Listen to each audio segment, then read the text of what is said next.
नमस्कार दर्शक बंधु मु स्नेहा स्वागत करुच्छी आपण मानक आमर भिन्न एक ओडिया न्यूज चैनल को आमको सपोर्ट करने और आपण मानक पाखरे लगातार न्यूज पहुँचापी आम चैनल को लाइक सब्सक्राइब और मतामत कमेंट करंतु। पुणी ताजा ममिता मेहर हत्या मामला गोविंद को परिवार मुख्यमंत्री को भेटिबा परे चर्चा। पुणी कड़े उठाई बहुचर्चित महालिंग शिक्षयित्री ममिता मेहर हत्या मामला। मृत अभियुक्त गोविंद साहू परिवार सीबीआई तदंत पाई गतकाली मुख्यमंत्री को भेटी गुहारी करने पर ताजा होईछि प्रसंग।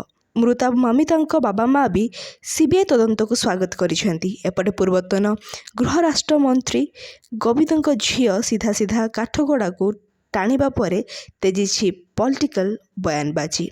हत्याकांड को 4 वर्ष बीतवाक बसी अभियुक्तर मृत्यु हो सारी सरकार भी बदली जाइए हेले पुणी थे कौड़ले उठाऊँगी रहस्यपूर्ण कलाहांडी जिला महालिंग कॉलेज शिक्षयित्री ममिता मेहर हत्या मामला।